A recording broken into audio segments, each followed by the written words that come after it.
Hello everybody, I am Jmulls of Jmulls Gaming, and let's talk Final Fantasy XIV Dawntrail, because I've beaten the MSQ, let's go! But yeah, it's a bit controversial, and I think it's a story of highs and lows, but I think the biggest takeaway I've had with Dawntrail overall so far is that it's so clearly a test. And what do I mean by this?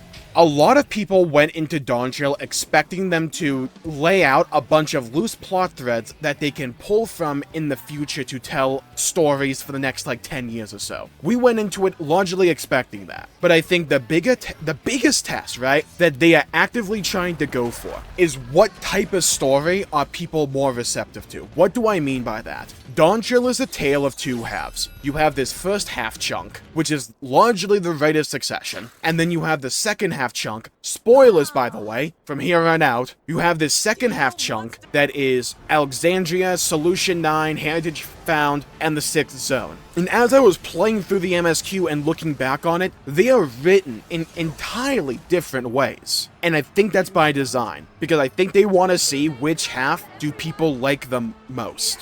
What half resonates more with people. Because if you're going to figure out how you're going to tell this story, you gotta do it now. You gotta say, okay, we already did this with the Heidelin Zodiac arc. Maybe people want a new change of pace. Maybe they want something different for this new arc. And that something different is the first half. I don't think it works. But what do they try and do? They try and be way more one-dimensional with it. To me, that's a critique. But I can understand why they want to test it. Because we just came from the Shadowbringers, we came from Endwalker, we came from that entire arc that is nuanced, emotional, with a whole bunch of different perspectives and just existential problems and themes going on there, that it can be really heavy. Do we want to do that again, or do we want to do something more simple, more upfront and obvious, that you don't need to digest it for so long to get every little reference or piece of foreshadowing and things like that? So in this first half of Dawntrail on the rite of succession, it's very upfront and in your face. Wuklamon is yapping about friendship and understanding over and over and over again, to the point where it feels like a kid's cartoon in a lot of ways, and not a well-written one. And the characters largely act as stereotypes or just archetypes to move the plot along. There's not a lot of scenes where we particularly care about them individually. They're just kind of there to represent a theme, and then we move on from that. It starts to change with Bakul Jaja when we get to Yaktel in the lizard people home, but overall, Wuklamon is supposed to be that shonen protagonist, where they're really weak and incompetent by themselves, and they're really naive, and you wonder how they even put their own shoes on in the morning. But through the power of friendship and the power of understanding and the power of yapping, they can win out and overcome the odds at the end of the day. And that's largely what happens. They use Wuklamon as kind of this vehicle to force feed you, the player, these themes and messages, and kind of shove them down your throat and be very upfront and apparent with them.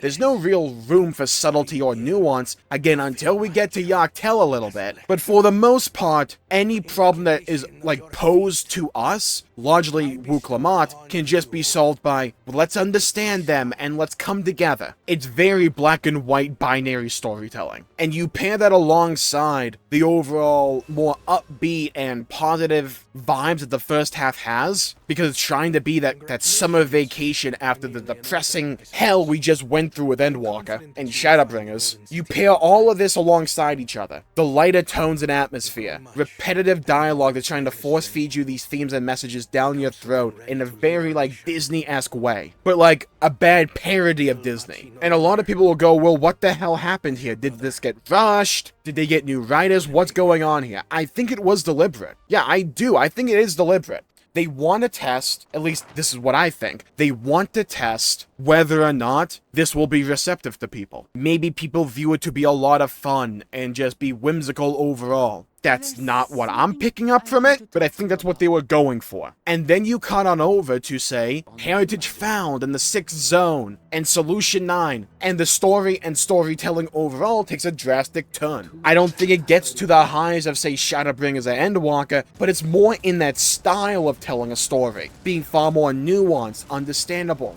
deeper themes and messages, but also you have a combination of villains that are just villains, but you also have villains in a position where they're understandable. Like, you can relate to the issues that Sphina is having with Alexandria, just trying to safeguard her people. And the story goes and goes and goes from there. It's very emotional. There's no real easy answer. We know what we have to do, but it doesn't mean that it makes it any easier. And the story overall and the storytelling feels far more mature. Again, not to the heights of Shadowbringers and Endwalker, but it's more in that style as opposed to the first half, which felt like a glorified, elongated side quest. And I think I saw a comment from someone saying it felt like a Beast Tribe quest, and you know what? Yeah, kinda. In that first half, it's far slower and not too many things are happening. It's extremely, extremely slowly paced, and it's a slow burn. It's world building through the characters without a lot of exciting things happening around that. Then in the back end, you have world building and character development, but with a bunch of exciting things that impact the world and change the shape of it and the state of it over and over and over again. You have these big climactic moments like the invasion of Tulialol, or Zoralja trying to call Solution 9 to gather all the souls. The entire 6th zone is us changing it completely. It's a far more active story as opposed to the passive story we got in the first half. And it's a story far more in the vein of, say, Shadowbringers and Endwalker than that first half. And this is deliberate. I think they want to test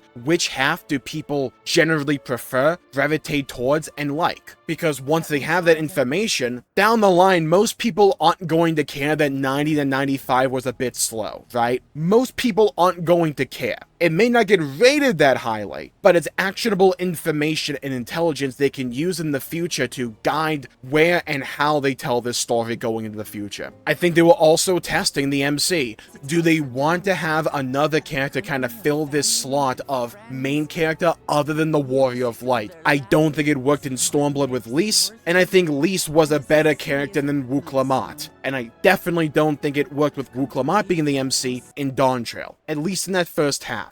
And you can argue in that second half as well, but to a lesser degree. I think they wanted to test out, okay, what if we put the Warrior of Light kind of on the back burner to some degree and have another character take the spotlight? Maybe people like that. Maybe that's an avenue to storytelling we should pursue and invest in. Again, I don't think it works in 14. I don't think it works in an MMORPG where we have all this time investment in our character. We want our character, at least I do, to be the MC, to be the guy moving the plot along. Not just to stand there and react kind of with a blank expression every now and then. Kind of just serving as hired muscle to allow the main MC to further their own story and development. Because let's be fair here, there's no reason Golulja died at all in this game. There's no reason. The moment he got up, like the moment he respawned and hit that Phoenix down, the Warrior of Light and the rest of the Silence should have been on him immediately. But it's not our story. They want this to be Wuk-Lamat's story. And they want to test to see, okay, maybe people like this. Maybe this is something we can really invest in.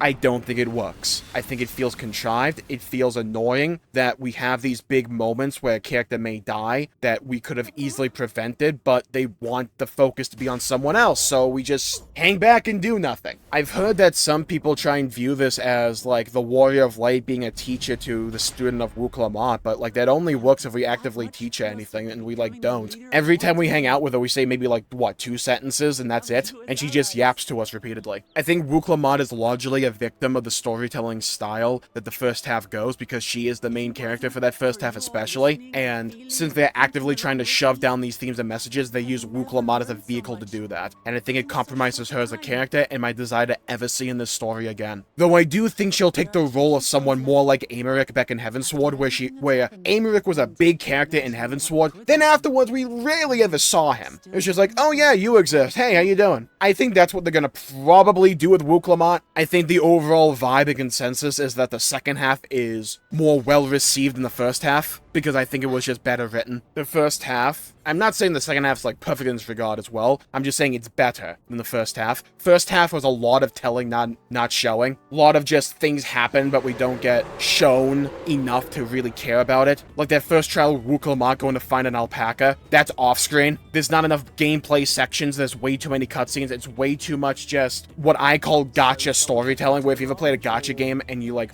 play through those stories, it's largely just a bunch of characters standing around yapping about the themes repeatedly, or exposition, and like they say it 5 times over in case you weren't paying attention because you got too bored. That's largely what the first half is doing. And in the second half, things are actively happening. We don't hang on any one thing for too long, and I think the pace just feels far more rapid and intense in that second half. And I think people respond to that more favorably, especially after it's cultivated an audience of people that love Shadowbringers and Endwalker and love that style of storytelling. So I think it makes sense why another story in that style is more well received by this fan base, and by me on the whole as well. So yeah, if I'm right, and Dawntrail was a test to see what type of storytelling technique they want to invest in the future, I would heavily advise going the route of, say, Heritage Found and Solution 9 in the 6th Zone, as opposed to the Rite of Succession. It was far more enjoyable for me. I think it was more well told, less repetitive, less drawn out, had better pacing,